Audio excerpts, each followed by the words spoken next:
The Monday, November 15th, 2021, 5:30 p.m. council meeting. Please join me in a pledge of allegiance. I pledge allegiance to the flag of the United States of America and to the republic for which it stands, one nation under God, indivisible, with liberty and justice for all. Item number 1 is the approval of minutes. So moved. I'll second. John? Yep. Jim? Yes, I'm Yes. sorry. Judy? Yes. Rick? Yes. Mary? Yes. Item number 2 is hearing of public concerns. I'm going to say no one. Item number 3 is the clerk's treasurer's report. The council's been presented with the clerk treasurer's report for the month ending October 31st, 2021. I'll motion to approve. I'll second. Jim? Yes. Judy? Yes. John? Yes. Rick? Yes. Mary? Yes. Item number 4 is an ordinance. Lori, will you please number and read? Ordinance number 47, 2021. Ordinance creating a designated outdoor refreshment area, DORA, for downtown Bryan, enacting regulations for the DORA and declaring an emergency. Council, this is a second reading of the DORA application for a permanent DORA in the city of Bryan. I will let you know legally, you can either suspend the rules and pass it in full this evening, or you can have a third reading on it. It is your choice. My office, to date, since the renewal conversation, have not received any complaints about DORA. I'll move to suspend. Just a minute, please. I'm fine with not just going ahead and not doing the final reading, or, do the second reading and just ending it. I'm also very happy, and I think we all are very happy about DORA not having safety or sanitation issues, which is what the mayor has told us, and I appreciate that, and I think we all appreciate that, and that's going well. However, I have received some feedback on 2 areas that I have some concerns about that I think we can also take care of. One has to do with the last year we suspended the DORA during the Santa Parade because it's a kids event. It's something that we did for last year. Mr. Betts, can I interrupt you? Sure. We actually did not have a Santa Parade last year, and we did not have a DORA last year. We suspended for the Jubilee. Oh, for the thank you. kids. Thank you for that correction.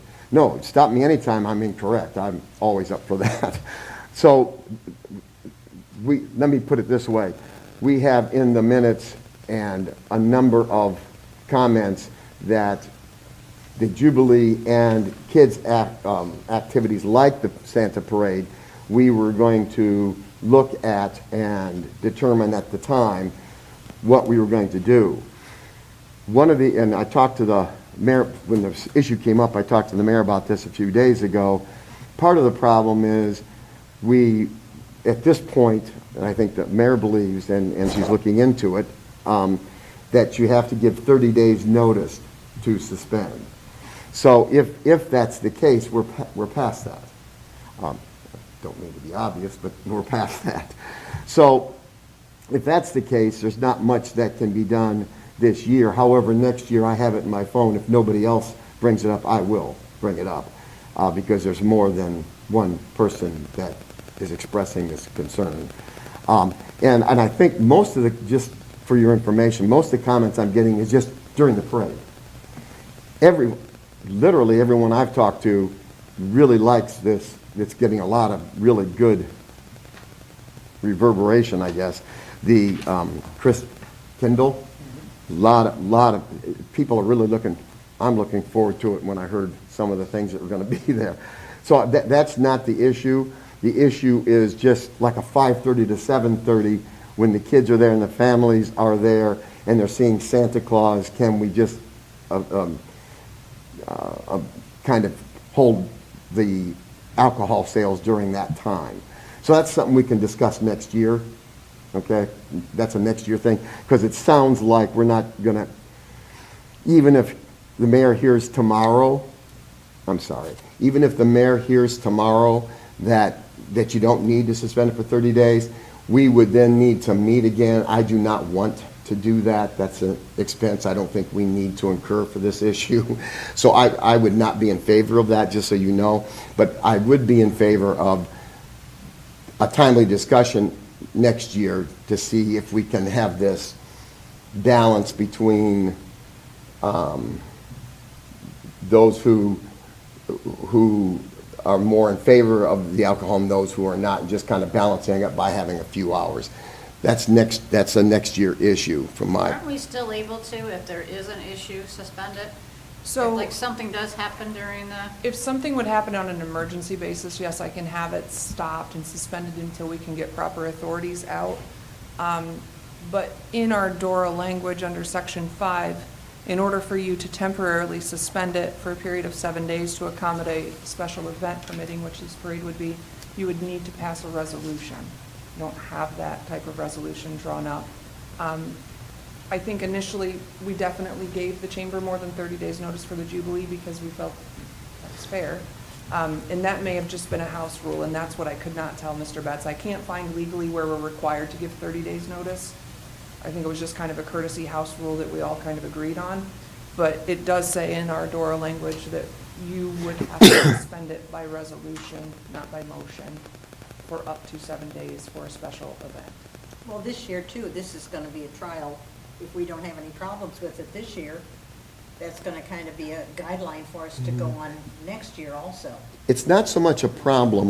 The problem's going to be that people are not going to come, so there's not going to be a problem. This isn't like a safety issue. This is a philosophical issue that I don't believe I want, and I can quite frankly concur.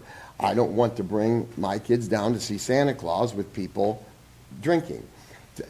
That's not been one comment. It's been a few. So I think we need to take that, once again, not now, because it's a moot point in my mind, because that's why I was talking with the mayor prior, what she had found out. I don't want to have another meeting for a resolution. I don't think it's worth, that's my opinion, I don't think it was worth it. So I think this year, we just look at it. I will say to myself, my bad for not catching it 3 weeks ago or 2 weeks ago. Certainly was not the mayor's fault. If it's anybody, it's mine for not catching it because she brought up the Chris Kindle and there would potentially be DORA cups. I didn't put those two together. So I'll take responsibility for that, not picking up on that. But next year, I would like to discuss it.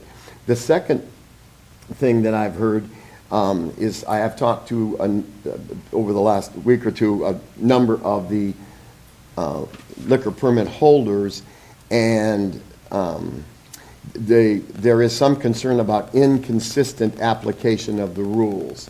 So what I would like to do is, if we go forward here, as a group, if we go forward with approving the DORA rules, I would like to add that when that occurs, the DORA committee, prior to the end of the first quarter, which would be March 1st, 2022, that the DORA committee meet and the rules that were supposed to be, because that's also in the minutes in the past, the rules that were supposed to be submitted to those 8 entities either were not or they're not currently posted, and couple that with the COVID issue with staff coming and going. You don't have the same people there, so things have got missed. So I'm taking the inconsistent concerns of some of the vendors as being turnover in staff, etc. However, it did concern me that the rules are not posted, because then everyone would know, and I think President Leatherman brought up a couple months ago, is it true that you have to leave? So, I mean, a number of people are a little confused on that. So my point here is, if we could add to that in past the DORA rules with the understanding that in the first quarter, the DORA committee, I'm not dictating what they're going to do, but that the DORA committee have as one of their agenda items to discuss assuring that the rules are consistently applied. One suggestion might be to have the rules posted in each of the facilities, so when staff come and go, or people come and go, it's there so people need to know that they can or can't leave. Because some of the vendors are making a point that we're actually telling the people when they get the DORA cup they need to leave. Our understanding is other people are not. So one way that we can clean that up is just to have the rules posted. So those are the only two things that I've heard. And one, we'll wait till next year.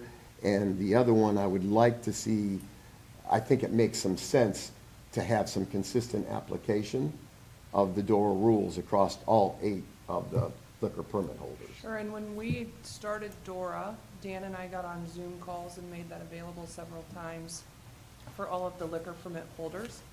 I do believe it's a training issue. All of those owners were provided the rules. They were training their staff. I think some of the turnover has happened and maybe the retraining has not happened. There's also, I personally handed every liquor permit holder their liquor permit for DORA when it came up, because the state was not mailing things because they weren't going to their office. So they emailed me, all of them, and asked me to deliver. And I had further conversation with them, especially about the rule that they must leave the establishment. That's why it's an outdoor refreshment area, because if they're inside where the liquor permit is, it's a violation of their state liquor permit. Now, if they go to a business inside that does not have a liquor permit, that's not a violation, that's allowed. That's why we have the stickers on the outside of businesses on I'm a DORA Right. establishment, or no DORA cup allowed here. I also know the chamber did develop a little booklet for the community that we asked the businesses to put out on their bars.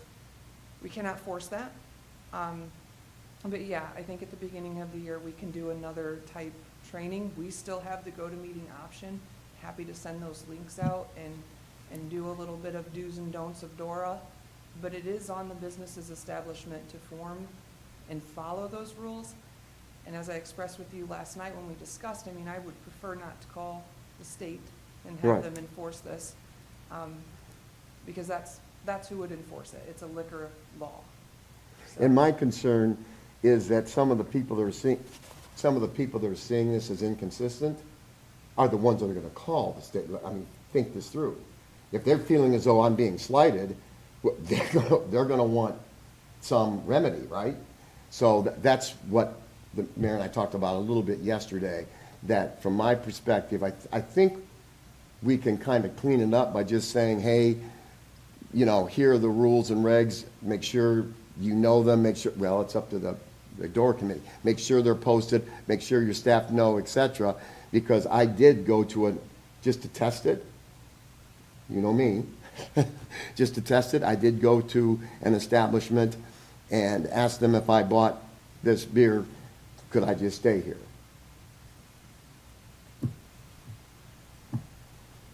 The answer was not the right one. So my point to this, and the person was relatively new. I hadn't seen this person I've been there like 2 weeks ago. So I think it's more of a training issue too. I think it's more people that are turning over. But it's still, the onus is on the business owner to make sure that those people are trained. And if not, I'm concerned, that's what I expressed to the mayor yesterday, I'm concerned that some of those businesses are going to want to level the field in a different manner. Does that make sense? Did I communicate that at all well? Is that one of the things that's on the cup? I don't know if it's on the cup, it's on the cart. No, the cup is just a DORA emblem. Okay. At one Oh, I point, thought we had the well, rules. we had considered doing that, but quite frankly, it was pretty cost prohibitive, and the font would have had to have been so tiny that no one would have been able to screen it on properly. It would have been smeary. I will also tell you, with the Chris Kindle Market, we have met with Russ Davies and Ann Spangler. I had reported this to council a month or two ago about the styrofoam cup for any kind of mulled wine or anything. But they have assured me as well, we know that we have an agreement with the county commissioners on it not going inside that outer cement boundary, any of their grass area or the sidewalks leading up to the courthouse, and they know that. They've met with the county commissioners about permits for that, and so they're gonna monitor that as well, and we're all gonna try to just educationally work together to to make sure no rules are broken in the community and make sure that all of the Christmas season is safe for everyone, but also within the boundaries of what we've all agreed to. And they're gonna have volunteers watching for Yes. that. Right. They're gonna have specific volunteers watching, that the DORA cups are being respected Yep. off of the courthouse property and within the boundaries of the DORA. And I asked that also the mayor yesterday, just so you know, that it appears as though I asked, you know, there's like 4 or 5 of the huts that are on the courthouse property. Are those going to move off? And the answer was no. However, the ones that are on are not going to be dealing, my understanding is that they're not going to be selling any alcohol. I don't think any of them are selling alcohol. No. None of They're them are selling crafts. alcohol. I don't think so. Mulled cider is not alcoholic. No. It's Oh. just a warm drink. Well, the mulled cider is. Mulled wine? I don't, Mulled wine has alcohol in it. There are some mulled cider recipes that don't have any alcohol. No, yeah, I'm not talking about the cider. Okay. I drink a lot of mulled Mulled wine is cider. gonna be sold from the inside of an establishment Yeah, that's that not- holds the liquor permit. Okay, They're gonna have the insulated DORA cups in their so they're not going to be restaurant. they're not going to be on the outer Right. parameters anyway. So I apologize, Okay. I misunderstood Yeah. what you were saying. Yeah, no, well, what I was saying is if any of those huts that are on the courtyard are selling alcohol, we're gonna be No, in deep they can't. Well, doo-doo. they can't because they don't have a liquor license for inside of that hut. Right, yeah, right. no, they can't. No, I'm fine with that. So that's my only caveat, is that I have no problem going forward with the DORA for next year and suspend, I'm sorry, Judy, to interrupt that, but to suspend and then to go ahead and have the final reading, as long as there is some understanding that the DORA committee will meet and make sure there's some consistent, is that okay with? You okay. want that reworded then? Would we have to reword that? No. No. I think No. it just needs to be reinforced and re-educated. Yeah. Okay. Yeah. Then I can go ahead with the. Yeah. Yeah, move but to I do want to, I provided the commissioner meeting, as you know, I went up there. They did agree to give us a 12-month extension on the boundaries, but it was pretty clear that if we did not suspend for the Jubilee, they were going to pull those boundaries back by motion and put it in the middle of the road, which is an enforcement issue for us. I know the paper reported that I agreed to suspend the rules of the Jubilee for DORA. I don't have that ability. I said that in the minutes, that would be a council decision. So I'm sorry if any of you thought I was speaking on your behalf. I did not. But that is something that we're gonna have to start talking about probably in March on which way council wants to go. Because the commissioners, 2 of the 3 are very firm in their stance that they do not want DORA operational during the Jubilee. We didn't have it during last Right. year. We did not. No. And I think it was fine. I think it was a good move. Okay, I move to suspend the Yep, the rules. ordinance number 47. Read all that. I'll second. Judy? Yes. Rick? Yes. John? Yes. Jim? Yes. Mary? Yes. I'll motion to approve. Oh, second, sorry. Jim? Yes. John? Yes. Judy? Yes. Rick? Yes. Mary? Yes. Item number 5 is permission to post. Mayor? Yes, council, as I did with the fire chief's position, I am asking to post for the chief of police position. So move. Oh, I'm sorry. Did you want Nope, to? nope. Oh, I'll second. all right. John? Yes. Jim? Yes. Judy? Yes. Rick? Yes. Mary? Yes. Thank you. With that, we will do closing statements. Anyone from the city have anything they want to add? Okay. Lori, do you have anything? No, ma'am, thank you. John? No, I've said enough. Thank you. Judy? I have just 2 things. First, I'd like to say thank you to Clerk Gosha. I know his time is just about up, and I want to say thank you for all the years of service to the city of Bryan. Bryan is a prettier place because of him, and we appreciate all that he has done, and I hope he enjoys his retirement. And to everybody else, happy Thanksgiving. Thank you. Rick? Echo those sentiments. I have a special place in my heart for Court. He saved my tree that's on the corner of my property, so I really appreciate that. And, yeah, have a happy Thanksgiving. Thank you. The same. Thank you, Court, for your service, and you definitely made Bryan a better place. Happy Thanksgiving. Thank you. Mayor?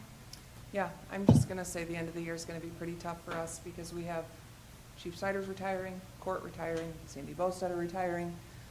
There's a lot of people that have given a lot of years to the city. But I agree, Court has made it a prettier place, and it was one of the smartest positions, I think, to combine. And I'm very glad, too, that we have Ms. Smith replacing him. I think she's going to do a phenomenal job. With that being said, I want to wish everyone a happy Thanksgiving, and I do hope that you join us all for Santa's arrival. It is my absolute favorite day in the city of Bryan. I enjoy that day with my family very much, so I hope you join us on the square the November 26th. Thank you. With that, I will echo everyone else, wish everyone a happy Thanksgiving, and ask for a motion to adjourn. So move. Second. John? Yep. Jim? Yes. Judy? Yes. Rick? Yes. Mary? Yes.